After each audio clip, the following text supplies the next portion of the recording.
Hello students, now we are going to solve next questions.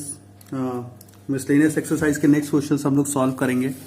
ठीक है, तो question 5 तक हमने पिछले वीडियो में डिस्कस किया था. Now question number 6. Question 6 is give example of two function from natural number to integer and second function is g from integer to integer such that g of f is injective, यानी कि हम g of f injective हो but g is not injective. और ऐसे function example में देना है जहां पे g हमारा इंजेक्टिव ना हो, 1 ना हो. तो जैसा कि एनसीईआरटी के एग्जाम्पल में गिवन है उसी को हम कंसिडर करके चलते हैं. Function F X equals to क्या होगा, गिवन है x ले लिया हमने और G X equals to mod X हो गया. F X equals to X and G X is mod X. ठीक है, तो अगर हम इस मॉड एक्स में -1 पुट करें और 1 पुट करें, दोनों का हमारा आउटपुट क्या आएगा, that is 1. G of 1 is also 1, G of -1 is 1. तो क्या हो गया, G of -1 equals to G of 1 but -1 is not equal to 1, यानी 2 इनपुट्स के लिए हमारे पास सेम आउटपुट आ रहा है. So this function is not 1 this function is not injective, this is many one function. ठीक है, तो अब हम इसको मेनी वन प्रूव कर सकते हैं. Now we have to check we have to find G of F. ठीक है, जी के अंदर एफ एक्स पुट किया, एफ एक्स क्या था, एक्स था, तो जी एक्स हमारा ऑलरेडी डिफाइंड है मॉड एक्स, तो हमारा आंसर क्या आ रहा है, मॉड एक्स. ठीक है, अब ये जी ऑफ एफ हमने डिफाइन कर लिया, बना लिया. Now consider x1 x2 belongs to n. x1 और x2 क्या है, वो n को बिलोंग कर रहे हैं, कोई नेचुरल नंबर है. तो नेचुरल नंबर हमेशा क्या होता है, 1 से स्टार्ट होता है, तो पॉजिटिव होता है. तो जब भी हम 1 प्रूफ करते हैं तो हम क्या लेंगे, g of f x1 equals to g of f x2 implies mod x1 equals to mod x2. और दोनों नेचुरल नंबर है तो ऑब्वियस सी बात है पॉजिटिव होंगे. तो पॉजिटिव जब होंगे तो x1 इक्वल्स टू हमारा क्या आ जाएगा, x2 आ जाएगा. x1 equals to x2. It means g of f is injective. हमारा जो फंक्शन है g ऑफ f ये क्या हो जाएगा, इंजेक्टिव हो जाएगा. ठीक है, तो इस तरह हमने इसको प्रूफ किया. क्वेश्चन नंबर 6 में एग्जाम्पल्स दिए जहां पे g हमारा इंजेक्टिव नहीं है बट g ऑफ f क्या है, इंजेक्टिव है. ठीक है, now next question is question number 7. Question number 7 में हमें दो फंक्शंस का एग्जाम्पल देना है. f जो फंक्शन डिफाइन हो n टू n, यानी कि कोडोमेन और डोमेन हमारा दोनों क्या हो, नेचुरल नंबर हो, and g such that domain is n and codomain is n, दोनों हमारे नेचुरल नंबर हो. अब ये कह रहे हैं such that g of f is onto. G of F जब हम निकाले तो ऑन टू हो. ऑन टू फंक्शन अगर ये ध्यान हो तो ऑन टू फंक्शन में क्या होता था, function x to y where every element of y has pre image in x, यानी रेंज और हमारा कोडोमेन अगर इक्वल होता था तो फंक्शन क्या होता था, onto. But f is not onto, लेकिन f क्या है, ऑन टू नहीं होना चाहिए. तो इसका एग्जाम्पल फिर से वही एनसीईआरटी के हिंट को भी कंसिडर कर रहे हैं क्योंकि वो गिवन था तो हमने उसी को ले लिया. ठीक है, ऐसे अगर आप एग्जाम्पल बना सके तो बढ़िया है, और हम लोग भी जब टाइम हो तो एग्जाम्पल ध्यान में और भी ले सकते हैं. ठीक है, वो किसी दिन और किसी वीडियो में हम डिस्कस करेंगे. Now F X equals to क्या होगा, x plus 1 and G X equals to x minus 1 if x is greater than 1 and if x equals to 1 then 1. अब ध्यान से देखना है कि यहाँ पे नेचुरल नंबर की बात हो रही है, तो नेचुरल नंबर में क्या है, x ग्रेटर देन 1 है तो x माइनस 1 आ रहा है, और x इक्वल्स टू 1 है तो 1 आ रहा है, तो 1 से स्टार्ट हो रहा है सब कुछ.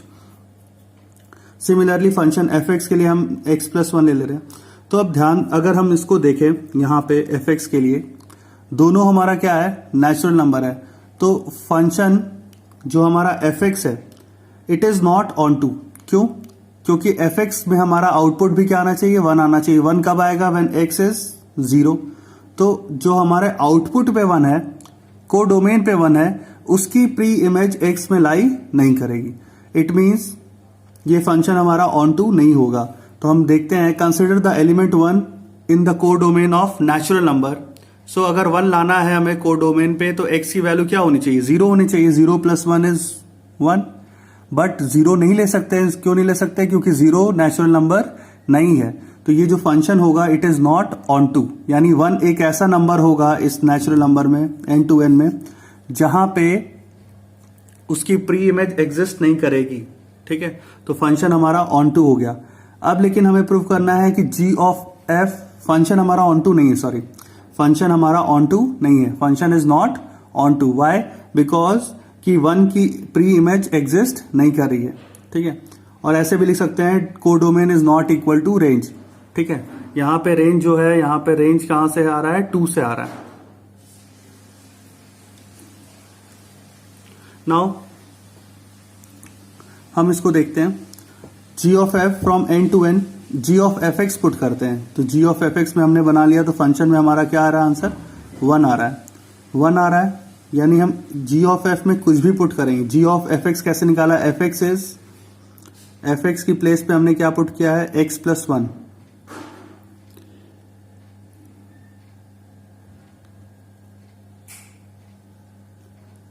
fx की प्लेस पे x प्लस 1 पुट किया है, fx की प्लेस पे x प्लस 1 पुट किया। तो x प्लस 1, ये जो टर्म है हमारा वो ग्रेटर देन 1 है, तो इस फंक्शन g में x की जगह पुट करेंगे x प्लस 1, ठीक है। फंक्शन g में हम पुट करेंगे x प्लस 1, तो हमारा जो आंसर आएगा x plus 1 minus x, function g में अगर हम पुट करेंगे तो x प्लस 1 माइनस 1 होगा, ये सॉरी x प्लस 1 माइनस 1, तो ये आ जाएगा हमारी वैल्यू क्या आ जाएगी? x, ठीक है। But x belongs to natural number, x belongs to natural number, तो g ऑफ x हमारा x आ जा रहा है। यानी ये क्या हो गया? This function is onto, this function is. So इससे क्लियर हो रहा है कि अगर y किसी नेचुरल नंबर पे एग्जिस्ट कर रहा है, y किसी नेचुरल नंबर को बिलोंग कर रहा है, तो हमारा जो x आएगा वो y के इक्वल होगा, ठीक है। और it also belongs to natural number, तो जहां पे x आ रहा था वहां पे मैंने y पुट कर लिया, such that g of f x equals to y। So g of f is also onto, ठीक है। तो इससे क्या पता चला कि g ऑफ f हमारा ऑन टू है, ठीक है। क्लियर है? Now next question, question number 8।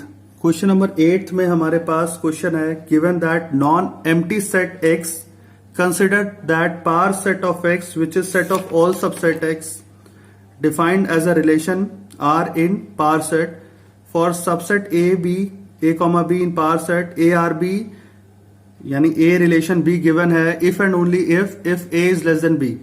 So we have to check whether R is equivalence relation is or not.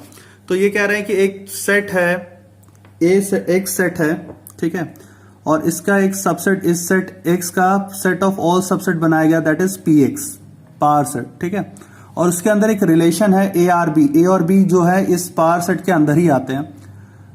तो अगर A सबसेट होगा B का तभी ये रिलेशन एग्जिस्ट करेगा। तो हमारे को पहला प्रूफ करना होगा रिफ्लेक्सिव, दूसरा प्रूफ करना होगा सिमेट्रिक और तीसरा प्रूफ करना होगा ट्रांजिटिव। अगर ये तीनों कंडीशन वेरीफाई होंगी तभी वो इक्विवेलेंस रिलेशन फॉर्म करता है, ठीक है। Now every set is a subset of itself, तो हम लिख सकते हैं ARA। सो क्या हो गया?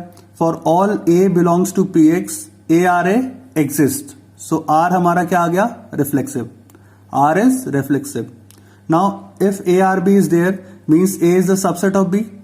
लेकिन अगर A सबसेट है B का तो B A का सबसेट हमेशा नहीं होगा। दोनों अगर इक्वल होंगे तो भले हो जाए, लेकिन हमेशा कंडीशन पॉसिबल नहीं होगी। तो we have to check for all the possible outputs.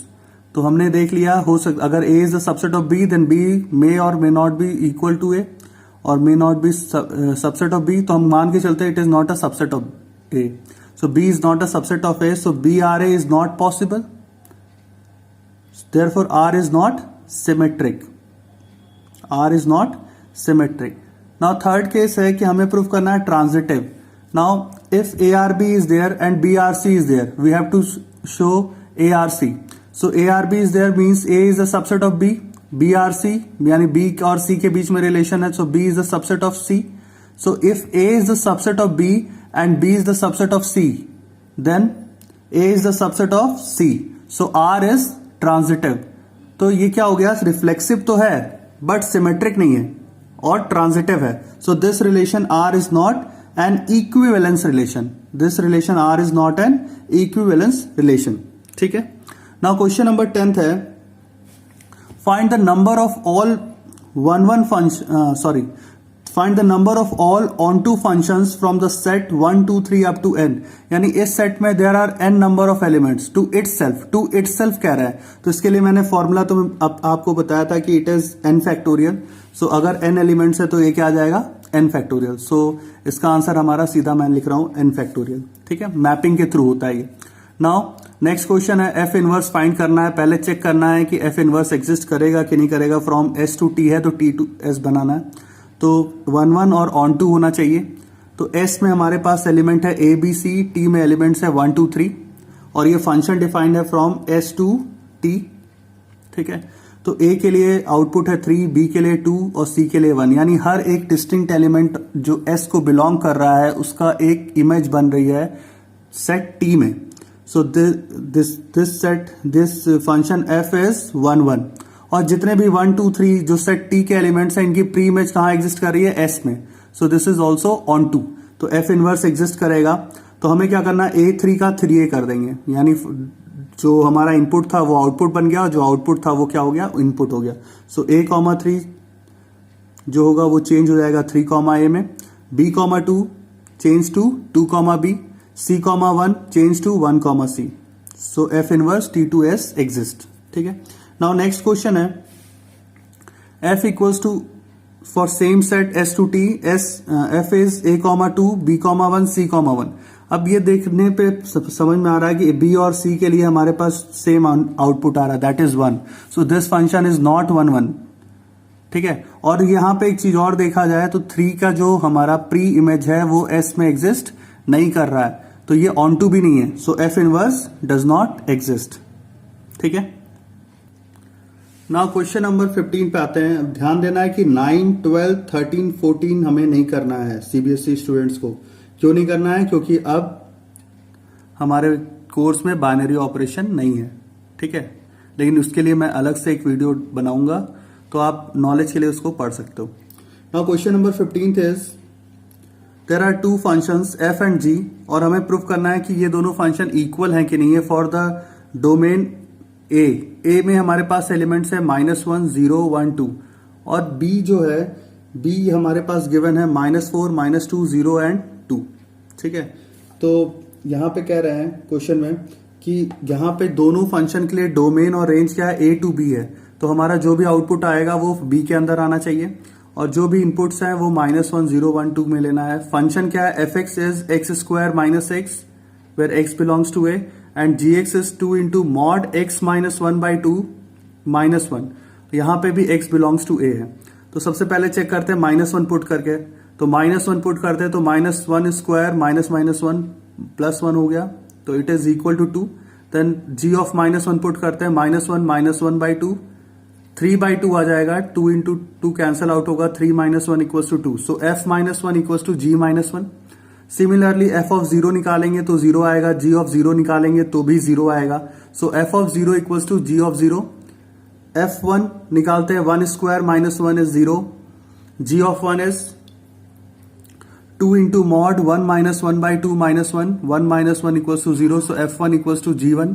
Similarly f2 calculate करते हैं, 2 square -2 is 2, g of 2 is 2 into mod 2 - 1 by 2 -1 that is 3 - 1 equals to 2, f of 2 equals to g of 2। सो हर एक element जो a पे exist कर रहा है f of a equals to g of a है, hence function f and g are equal functions. Function f and g are equal functions. ठीक है, इस तरह हो जाएगा। नाउ क्वेश्चन नंबर 16 क्या है, 16 में कह रहे हैं कितने नंबर ऑफ रिलेशन एग्जिस्ट करेंगे फ्रॉम a 1 2 3। ठीक है, और कितने नंबर ऑफ रिलेशन एग्जिस्ट करेंगे फ्रॉम सेट ए, और वो रिलेशन कैसा होना चाहिए जिसमें 1 2 और 1 3 होना चाहिए। तो वो रिफ्लेक्सिव हो और सिमेट्रिक हो लेकिन ट्रांजिटिव ना हो। तो हमने एक रिलेशन फॉर्म कर लिया है, क्योंकि इसके लिए रिफ्लेक्सिव होना है तो 1 1 एक रिलेशन में ले लिया एलिमेंट, 2 2 3 3। नाउ 1 2 है, इसका सिमेट्रिक भी होना चाहिए, तो 1 2 का सिमेट्रिक 2 1 1 3 लिया है तो उसका सिमेट्रिक 3, यानी एक रिलेशन R मैंने बना लिया। अब ये रिलेशन जो है रिफ्लेक्सिव है, सिमेट्रिक है, लेकिन ट्रांजिटिव नहीं है। कैसे नहीं है? ट्रांजिटिव ऐसे नहीं है कि अगर हम यहाँ पे 3 1 लें और 1 2 लें, 3 1 एंड 1 2, तो 3,2 doesn't belong to R, 3,2 R में नहीं आएगा, ठीक है। यानी 3,2 अगर हम ऐड करेंगे तो हमें 2,3 भी ऐड करना पड़ेगा, तभी वो क्या होगा, ट्रांजिटिव होगा। तो इसीलिए सिर्फ एक यही रिलेशन एग्जिस्ट करेगा। So total number of relation equals to 1, ठीक है। Now next question is question number 17। ये क्वेश्चन नंबर 16 का आंसर आएगा A. Now question number 17 is find the number of equivalence relation containing 1,2। अगर हम A1 2 3 A से equivalence relation बनाते हैं तो कितने ऐसे इक्विवेलेंस रिलेशन होंगे जिसमें 1,2 होगा। तो 1,2 बनाने के लिए equivalence relation is which is reflexive, symmetric and transitive. तो पहला रिलेशन फॉर्म कर लेते हैं हम लोग, 1,1 2,2 3,3 1,2 2,1। तो ये जो रिलेशन आएगा this is reflexive as well as symmetric as well as transitive, ठीक है। अब इसमें हम अगर, यानी एक ये रिलेशन आ गया, इक्विवेलेंस रिलेशन है ये, ठीक है। तो हम इस रिलेशन में 1,2 में कितने रिलेशन बना सकते हैं ऐसे, तो 2,3 और 3,2 भी ऐड कर सकते हैं। 2,3 और 3,2 अगर ऐड कर दे इस R1 पे, और एक और पेयर ऐड कर सकते हैं 1,3 3,1 should be added to R1, ठीक है, should be added to R1। So there are only 2 possibilities. तो number of equivalence relation containing 1,2 एक ये हो सकता है और एक ये हो सकता है, ठीक है। सो इसका आंसर क्या आ जाएगा, 2, ठीक है। नेक्स्ट क्वेश्चन करते हैं हम लोग। Next question is question number 18। Function R to R with signum function fx, अगर x ग्रेटर देन 0 है तो 1, इक्वल टू 0 है तो 0, x is less than 1 then -1। G R to R be greatest integer function, greatest integer function में जैसे 1.3 put करते हैं तो 1 आता है। Then does f of g and g of f coincide in 0,1, 1 is included, यानी x is greater than equal to greater than 0 but less than equal to 1, तो 1 को इंक्लूड करना है। तो हम लोग देखते हैं इसमें ग्रेटेस्ट इंटीजर फंक्शन में, तो अगर मैं यहाँ पे x की प्लेस में ग्रेटेस्ट इंटीजर फंक्शन में पुट करूँ 1, तो हमेशा आंसर क्या आएगा, 1। लेकिन अगर मैं 0 से 1 तक कुछ पुट करूँ तो हमारा आंसर क्या आएगा, 0, ठीक है। क्यों, क्योंकि हम सिर्फ फ्रैक्शन वाला पार्ट हटा देते हैं, सिर्फ इंटीजर वाला पार्ट लेते हैं, greatest integer which is less then x, ठीक है। Now f of gx calculate करते हैं। f ऑफ gx, f के अंदर gx क्या है हमारा, ग्रेटेस्ट इंटीजर फंक्शन है, तो ग्रेटेस्ट इंटीजर फंक्शन मैंने लिखा। ग्रेटेस्ट इंटीजर फंक्शन में अब 2 केसेस आएंगे, क्योंकि हमें 0 to 1 देखना है दोनों को। एक तो यह आएगा कि x इक्वल्स टू 1 है, तो अगर ग्रेटेस्ट इंटीजर फंक्शन में मैंने 1 पुट किया है तो हमारा आंसर क्या आएगा, 1। और या तो x बिलोंग्स टू 0,1 है, यानी 1 से छोटा है लेकिन 1 के इक्वल नहीं है, तो जब भी होगा तो वो आउटपुट क्या आएगा, 0। देन f ऑफ 1 यानी x is greater than 0, x हमारा क्या है, ग्रेटर देन 0 है, तो f ऑफ 1 में सिग्नम फंक्शन के लिए वैल्यू क्या है, 1, एंड f ऑफ 0 में हमारे लिए वैल्यू क्या है, 0। तो हमारे पास 2 आउटपुट आ रहे हैं, ठीक है। f ऑफ 1 पे आंसर 1 आ रहा है when x equals to 1, and f of 0 is 0 when x is greater than 0 but less than 1। Now g of f calculate करते हैं, g के अंदर fx। अब fx क्या है, फंक्शन ये वाला है, हमारे पास सिग्नम फंक्शन है, तो g ऑफ fx, तो g ऑफ fx में 3 केसेस है हमारे पास, सिग्नम फंक्शन में 3 केसेस है g ऑफ fx में, greater than 0, equal to 0 and less than 0। तो लेस देन वाले को लेना नहीं है, तो हम लोग लेते हैं 2 फंक्शन, ग्रेटर देन 0 यानी 0 to 1 लेना है, तो 0 to 1 में हमारा आंसर क्या है, 1।